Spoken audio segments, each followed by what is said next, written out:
ये देखो बच्चों, एक्सरसाइज 7.2 का रिवीजन करना है तो सबसे पहले आपको फॉर्मूले पक्के होने चाहिए। फॉर्मूला कौन सा? Section formula x is equal to m1x2 plus m2x1 upon m1 plus m2। ऐसे ही x के लिए m1y2 plus m2y1 upon m1 plus m2। ठीक है। अच्छा, अब यहाँ पे इस क्वेश्चन में क्या दिया है? Find the coordinates of the point which divide the join of this and this in the ratio 2:3। दो कोऑर्डिनेट्स दे रखे हैं, -1 7 और 4 -3। इन दोनों पॉइंट को ज्वाइन करने वाली लाइन है ये। ठीक है। इनके बीच में कहीं, बीच से मतलब मिड पॉइंट नहीं है, कहीं भी बीच में ये कोई पॉइंट है और इसके कोऑर्डिनेट्स हमें फाइंड करने हैं एक्स वाई। ठीक है। और ये जो लाइन आपको दिख रही है, ये लाइन सेगमेंट, तो इनमें रेशियो क्या है? 2:3। m1 2 है और m2 3। मतलब क्या है कि ये चीज अगर 2 है तो ये 3 है। x निकालने के लिए सेक्शन फॉर्मूला। ठीक है। अब m1 यानी कि 2, x2 यानी कि -3, 2 इंटू -3 क्या हो गया? सॉरी, 2 इंटू 4 क्या हो गया? 8। ठीक है। फिर m2 x1 3 इंटू -1 क्या हो गया? -3। ठीक है, वो लिख लिया upon m1 plus m2 2 plus 3 5 लिख लिया। क्या आ जाएगा? ये प्लस माइनस माइनस हो जाएगा, 8 माइनस 3 5 हो जाएगा। 5 अपॉन 5 क्या आ जाएगा? 1। x की वैल्यू 1 आ गई ना। अब y निकालना है तो m1 y2 2 इंटू -3 -6। ठीक है। m2 y1 3 7 जा 21 और माइनस का 6 क्या हो जाएगा? 21 और माइनस का 6 क्या हो जाएगा? 15 अपॉन m1 प्लस m2 कितना है? 5। 2 प्लस 3 5। 15 अपॉन 5 क्या आ जाएगा? 3। तो हमारा आंसर क्या आ गया? x की वैल्यू 1 और y की वैल्यू 3। कितना आसान है ना, ओरल हो रहा है ना। ठीक है, फटाफट जल्दी जल्दी करो। यही आ रहा है ना। नेक्स्ट देखो जरा, नेक्स्ट क्वेश्चन में क्या बोला है? Find the coordinates of the point of trisection of the line segment joining 4, -1 and -2, -3। तो ये दो पॉइंट है, 4 -1 और -2, -3। इनको ज्वाइन करने वाली जो लाइन है उसको 3 पार्ट्स में डिवाइड करना है, तभी तो पॉइंट ऑफ ट्राइसेक्शन बोला है। और अगर किसी लाइन को 3 इक्वल पार्ट्स में डिवाइड करना है तो बीच में 2 पॉइंट आएंगे ना, ट्राइसेक्शन में 2 पॉइंट। ठीक है। अगर किसी चीज को 4 पार्ट में डिवाइड करना है तो बीच में 3 पॉइंट आएंगे। अगर 2 पार्ट में डिवाइड करना है तो 1 पॉइंट आएगा। तो अब हमें पॉइंट ऑफ ट्राइसेक्शन यानी P और Q को निकालना है। ठीक है। अच्छा, और इसमें ध्यान रखना AP is equal to PQ is equal to QB होगा। ये तीनों पार्ट्स इक्वल होंगे। अब हमें जैसे P के कोऑर्डिनेट्स फाइंड करने हैं। ठीक है। इसको 1 ले लो और इसको 2 ले लो, मतलब m1 की वैल्यू 1 हो गई और m2 की वैल्यू क्या हो गई? 2। और अब P के कोऑर्डिनेट्स फाइंड कर सकते हैं किस तरह? सेक्शन फॉर्मूला लगा के m1 x2।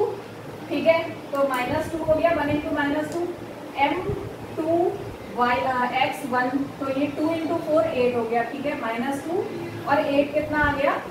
6 अपॉन 1 प्लस 2 आ गया 3। 6 अपॉन 3 क्या आ जाएगा? 2। ठीक है। तो ये P का x कोऑर्डिनेट आ गया। फिर उसके बाद y ऐसे निकालेंगे, m1 y2 -3 और m2 y1 तो -2 -3 -1 -5 हो गया अपॉन 3 -5 अपॉन 3 आ गया y कोऑर्डिनेट। ठीक है। x और y दोनों आ गए ना P के। फिर जब P के कोऑर्डिनेट्स आ गए और B हमें पता है तो Q के लिए सेक्शन फॉर्मूला मत लगाओ। क्या करो फिर? हालांकि मैंने इसमें सॉल्व जो किया हुआ है सेक्शन फॉर्मूला लगाया हुआ है। आपको क्या करना है? P के कोऑर्डिनेट्स आ गए, B आपके पास है तो मिड पॉइंट फॉर्मूला लगा दो, Q आ जाएगा। क्योंकि देखो ये और ये इक्वल है ना, तो ये 1:1 है। Q के लिए जब x निकालेंगे तो कौन सा फॉर्मूला लगेगा? मिड पॉइंट फॉर्मूला जो होता है x1 प्लस x2 अपॉन 2 और y1 plus y2 upon 2 y के लिए। ठीक है, फटाफट से करो। देखो P के कोऑर्डिनेट्स वही आए हैं जो अभी हमने कैलकुलेट किया था, ओरल कैलकुलेट कर पा रहे हैं। फिर हमें क्यू निकालना है, मिड पॉइंट फॉर्मूला लगाया है, ये देखो ये यहाँ 2 है ना, तो 2 और -2 0 हो गया ना, अपॉन 2, 0 अपॉन 2 0 आएगा, यानी क्यू का एक्स कोऑर्डिनेट क्या आ गया 0। अब y निकालना है, -5/3 है यहाँ y की वैल्यू, और यहाँ y कितना है ये y2 -3, -5/3 और -3/2 कर देंगे, आंसर आ जाएगा। करो जल्दी से, -5/3 और -3, -3 का मतलब क्या हो गया -9/3, -5/3 और -9/3 कितना आया -14/3, और ऐड करके 2 से डिवाइड करेंगे, यानी -14/3 फिर अपॉन 2, नीचे का 2 ऊपर जाएगा, 3 से मल्टीप्लाई हो जाएगा, तो -14/6 फिर कट होके क्या आ जाएगा -7/3, ठीक है, आ गया -7/3 0। हमने ओरल करा है, आना चाहिए एमसीक्यूज के हिसाब से, फटाफट से कर दो जल्दी से। यहाँ हालांकि मैंने सेक्शन फॉर्मूला यूज किया है, लेकिन अब मैंने क्या बताया, P सेक्शन फॉर्मूले से निकालो और Q के लिए मिड पॉइंट फॉर्मूला यूज करो। हाँ बच्चों, क्वेश्चन नंबर 3 में क्या है, बोला एक स्कूल का प्लेग्राउंड है, रेक्टेंगुलर ये प्लेग्राउंड है, और यहाँ पे 1 मीटर के डिस्टेंस पे, ठीक है, ये लाइनें बनी हुई हैं चॉक पाउडर से, और एडी जो ये दिख रहा है, एडी पर, एडी के अलोंग 1 मीटर के गैप पर 100 फ्लावर पॉट्स रखे हुए हैं, 100, ठीक है। एक लड़की जिसका नाम निहारिका है, वो ग्रीन फ्लैग लेकर सेकंड रो में जाती है और एडी का 1/4 जाती है। एडी पूरे 100 गमले 1 मीटर के गैप पे, 1/4 का मतलब 25 गमले, ठीक है। तो निहारिका के जो वो हुए कोऑर्डिनेट्स, वो क्या हो गए 2,25। फिर यहाँ पे 8th रो में एक और लड़की जिसका नाम प्रीत है, वो जाती है, और वो एडी का 1/5 जाती है। एडी 100 है, 1/5 कितना हुआ 20, ठीक है, 8th रो में। तो इसका एक्स कोऑर्डिनेट तो हो गया 8 और y कोऑर्डिनेट हो गया 20। कैमरा खोलिए। अब देखो बच्चों, बोला है इस क्वेश्चन में इन दोनों के बीच का डिस्टेंस कितना है, डिस्टेंस फॉर्मूला लगाना है, ठीक है। 2 रूट, उसके अंदर 2 और 8 के बीच का गैप कितना हुआ 6 का स्क्वायर 36, ठीक। 25 और 20 के बीच का गैप कितना हुआ 5 का स्क्वायर 25, 36 + 25 कर दो, ठीक है, क्या आ गया √61 आंसर हो गया। फिर उसके बाद बोला है एक और लड़की है जिसका नाम है रश्मि, ठीक है, तो वो ब्लू फ्लैग लेकर बिल्कुल इसके इन दोनों लड़कियों के बिल्कुल बीच में जाती है, हाफवे, और उसे वो ब्लू फ्लैग को पोस्ट करना है। बताओ कहाँ करना है, तो हम यहाँ मिड पॉइंट फॉर्मूला लगा देंगे, 2 + 8 10/2 यानी 5, उसे 5th लाइन में जाना है, 5 हो गया एक्स कोऑर्डिनेट, और 25 + 20/2 यानी 45/2 यानी कि 22.5, ठीक है।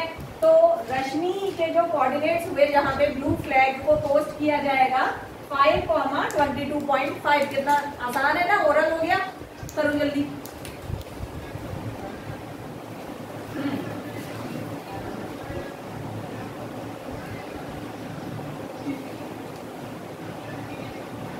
देख लो डिस्टेंस यही आ रहा है √61 मीटर, ठीक है, और रश्मि ने जहाँ फ्लैग को पोस्ट किया है वो यही कोऑर्डिनेट्स हैं।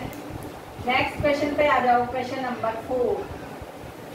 Find the ratio in which the line segment joining the points this and this is divided by this. अच्छा, अब क्या बोला है, x1 y1 दे रखे हैं, x2 y2 दे रखे हैं, ये दोनों हो गए, और इनके लाइन जो ज्वाइन होगी उनके बीच में कहीं कोई पॉइंट है जिसके कोऑर्डिनेट्स दे रखे हैं -1,6। हमें अब से क्या निकालना है, इसका और इसका रेशियो, है ना, मतलब M1:M2। जब रेशियो निकालना होता है तो हमें सेक्शन फॉर्मूला वो वाला यूज नहीं करना, क्या यूज करना है फिर, के वाला formula x is equal to K x2 plus x1 upon k plus 1, ठीक है। और y के लिए फॉर्मूला क्या है, y इज इक्वल टू के y2 plus y1 upon k plus 1, ठीक है।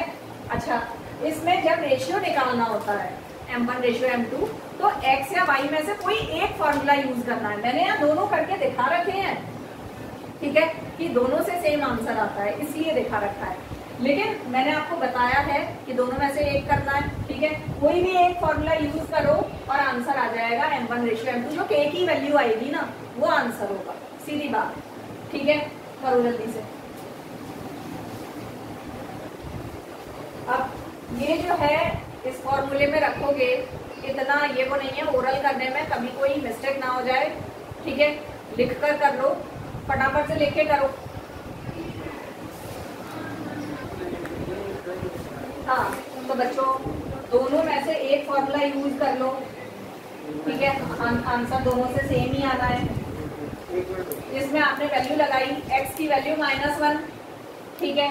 और फिर उसके बाद k x2 तो 6k हो गया plus x1 -3 upon k plus 1, ये क्रॉस मल्टीप्लाई किया तो -1 k से भी मल्टीप्लाई होगा, -1 प्लस 1 से मल्टीप्लाई होकर -1, यहाँ 6k -3, बस उससे k की वैल्यू निकालनी है। k की वैल्यू 2/7, मतलब m1 रेशियो m2 क्या हो गया, 2:7। यहाँ अगर इस तरह कोई बच्चा करता है y वाला फॉर्मूला लगा के, तो भी सेम आंसर आएगा, ठीक है। नेक्स्ट क्वेश्चन पर आते हैं। Question number 5, find the ratio in which the line segment joining a and b is divided by the x-axis. Also find the coordinates of the point of division. बच्चों ये दोनों coordinates दे रखे हैं a के और b के, ठीक है। ये a पॉइंट है और ये b पॉइंट है, और इनके बीच में जो कोई पॉइंट आएगा, यहाँ से क्या चीज क्रॉस हो रही है, एक्स एक्सिस। एक्स एक्सिस पर, एक्स एक्सिस के कोऑर्डिनेट क्या होते हैं, उसमें y 0 आता है, एक्स एक्सिस में y 0 आता है, तो वो जो पॉइंट है उसके कोऑर्डिनेट्स क्या हो गए, x, 0, ठीक है। हमें क्या फाइंड करना है, हमें इसमें फाइंड करना है रेशियो m1 रेशियो m2, यानी इसको k रेशियो 1 भी कह सकते हैं ना। अब यहाँ पे k वाला फॉर्मूला लगा देंगे, जब रेशियो निकालते हैं k वाला लगता है। अच्छा, एक मिनट जरा ध्यान देना, मैंने अभी इससे पहले वाले क्वेश्चन में क्या बोला था, चाहे x वाला लगाओ k के लिए, चाहे y वाला, ठीक है। वहां तो सही था क्योंकि दोनों चीजें ये गिवन थी। यहाँ x नहीं पता, x की जगह x ही लिखा है, तो हमें क्या पता है, y पता है, तो यहाँ x वाला यूज नहीं करना, फॉर्मूला y का ही यूज करना है। y इज इक्वल टू के y2 plus y1 upon k plus 1 use करना है, उससे k की वैल्यू आ जाएगी, ठीक है। तो ये रेशियो m1 रेशियो m2 आ जाएगा, ठीक है। फटाफट से ये करो, उसके बाद आगे देखते हैं। तो बच्चों इसमें वैल्यूज डालेंगे हम, ठीक है, और इससे k की वैल्यू आ जाएगी। k की वैल्यू यहाँ पे सारी वैल्यूज डालने पे ये देखना k यहाँ तक बच्चे कर लेते हैं, फिर दिक्कत आती है। k प्लस 1 0 से मल्टीप्लाई हुआ 0, बस यहाँ क्या रह गया, 5k -5 इधर शिफ्ट हो गया, ठीक है, +5, तो k की वैल्यू 5/5 1 आ गई, m1 रेशियो m2 1:1। आगे बोला है इन्होंने रेशियो निकालने के बाद also find the coordinates of the point of division. इसके कोऑर्डिनेट्स फाइंड करने हैं। कोऑर्डिनेट्स में y तो पता ही है 0, x की वैल्यू फाइंड करनी है। अच्छा, ये क्या है, 1:1, यानी ये मिड पॉइंट है। तो हम सेक्शन फॉर्मूला क्यों यूज कर रहे हैं, अगर k की वैल्यू 1 की जगह कुछ और आती, ठीक है, 1 की जगह 4:5 आती, 2:3 आती, कुछ भी आती, तब तो हम करते हैं सेक्शन फॉर्मूला यूज। लेकिन अब हमें सेक्शन फॉर्मूला यूज नहीं करना, मिड पॉइंट फॉर्मूला यूज करना है, क्योंकि ये 1:1 है, मिड पॉइंट हो गया ये, ठीक है। तो 1 और -4 कितना हुआ, -3 upon 2, x1 plus x2 upon 2 होता है ना मिड पॉइंट फॉर्मूला, ठीक है। तो ये आ गया -3/2, तो x की वैल्यू -3/2 और y की वैल्यू 0 हो गई, ठीक है। यही हमारा आंसर होना चाहिए। तो -3/2, उसको नेक्स्ट में मैंने लिख दिया यहाँ -1/2, 0 आंसर हो गया। और ये भी ध्यान रखना, अगर ये रेशियो 1 नहीं है तो हमें किस तरह सॉल्व करना है, बस सेक्शन फॉर्मूला लगाना होगा।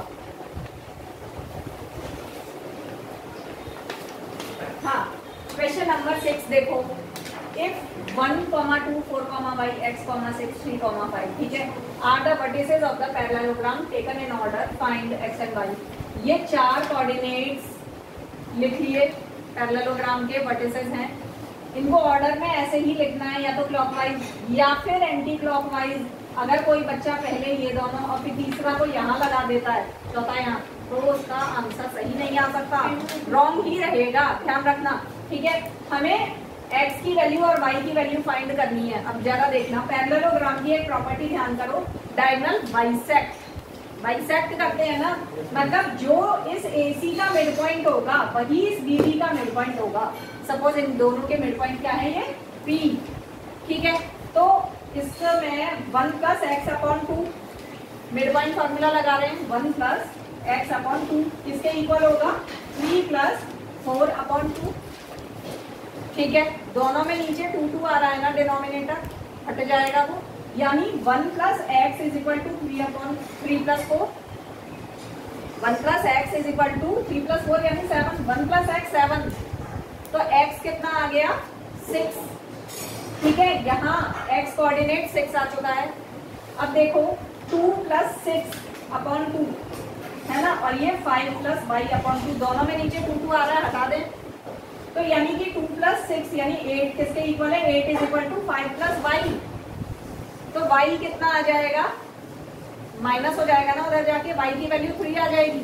x की वैल्यू हमारी क्या आई थी, x की वैल्यू 6 आई थी, ठीक है, और y की क्या आ गई, 3, ठीक है। ये बिल्कुल ओरल क्वेश्चन है, और x की 6 और y की 3 आ गई, ठीक है, फटाफट से कर दो। ये यहाँ इन सब की जरूरत ही नहीं, बिल्कुल ओरल MCQs के हिसाब से बताया है मैंने।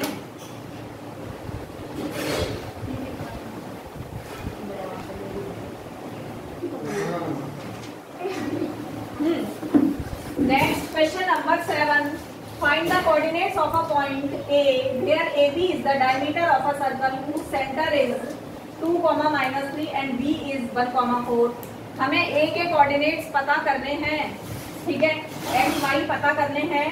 तो ये डायमीटर है बच्चों, और ये सेंटर है, ठीक है। मिड पॉइंट फॉर्मूला लगाएंगे, यहाँ x + 1/2 = आएगा 2, ठीक है, x + 1/2 क्या आएगा, = 2, ये फॉर्मूला लगाया हमने, तो 2 यहाँ क्रॉस मल्टीप्लाई 4 हो गया, 4 = x + 1, x की वैल्यू क्या आ जाएगी, 3। फिर उसके बाद y + 4/2 करेंगे, ठीक है, y1 + y2/2, mid point formula लगा रहे हैं, तो = क्या आएगा, -3, क्रॉस मल्टीप्लाई, ये -6 हो गया, y + 4 = -6 + 4 लेफ्ट से राइट में जाएगा, माइनस हो जाएगा, y की वैल्यू -10, ठीक है। तो बहुत अच्छा सिंपल सा क्वेश्चन है, 3, -10 आंसर हो गए।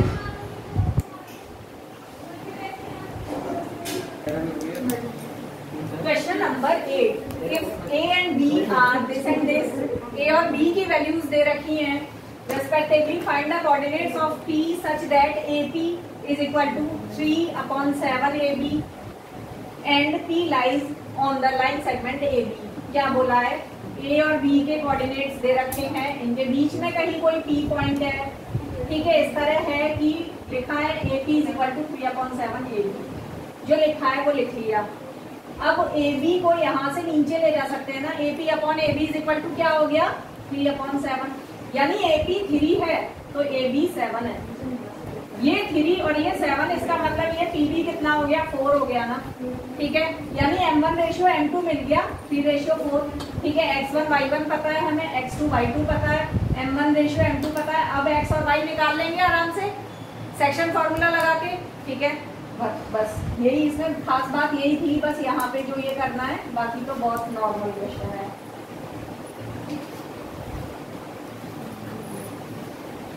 सेक्शन फॉर्मूले में वैल्यूज डाली है, उसी से P के कोऑर्डिनेट्स आ गए। Question 9, find the coordinates of the point which divide the line segment joining A के कोऑर्डिनेट्स दे रखे हैं B into 4 equal parts. A और B के कोऑर्डिनेट्स दे रखे हैं, और इनको ज्वाइन करने वाली जो लाइन है उसको अगर 4 इक्वल पार्ट्स में डिवाइड किया जाए तो बीच में ये 3 पॉइंट आ जाएंगे, इनके कोऑर्डिनेट्स पता करने हैं। अब देखो एक तरीका है P सबसे पहले निकाला जाए, सेक्शन फॉर्मूला लगा सकते हैं। M1 तो 1 हो जाएगा और M2 क्या हो जाएगा 3, मगर वो बेकार तरीका है, ठीक है। सबसे बढ़िया तरीका क्या है, सबसे पहले Q निकालो, ठीक है। इनके मिड पॉइंट फॉर्मूले से Q आ जाएगा ना -2 और +2 अपॉन 2 तो 0 आ जाएगा। और फिर उसके बाद Q का ही Y निकालो, y1 + y2 अपॉन 2 यानी 2 + 8 अपॉन 2 10 अपॉन 2 5 आ जाएगा। 0, 5 आ गया, Q के कोऑर्डिनेट्स आ गए। फिर उसके बाद A और Q के बीच में P है, तो मिड पॉइंट फॉर्मूले से P के कोऑर्डिनेट्स आ जाएंगे। बिल्कुल ऐसे ही Q और B के बीच में R है, तो मिड पॉइंट फॉर्मूले से फिर R के कोऑर्डिनेट्स आ जाएंगे। हो जाएगा ना ये, ठीक है। जैसा मैंने बताया है उस तरह करना, पहले Q फिर P फिर R। Q के वही आ रहे हैं, बिल्कुल ऐसे ही P बहुत आसान हो जाएगा ये करना। फिर देखो बच्चों नेक्स्ट क्वेश्चन पे आ जाओ, क्वेश्चन नंबर 10। इसमें क्या बोला है, find the area of the rhombus if its vertices are, 4 vertices दे रखे हैं टेकन इन ऑर्डर। अच्छा ये वर्टिसेस हैं, तो हम पहले AC निकाल लो डायगोनल D1 और ये D2 निकाल लो BD D2 हो जाएगा सेकंड डायगोनल। और फिर रोम्बस के लिए एरिया का formula half into D1 into D2 होता है, उसको लगा के एरिया आ जाएगा, है ना आसान। बस इस तरह करना है।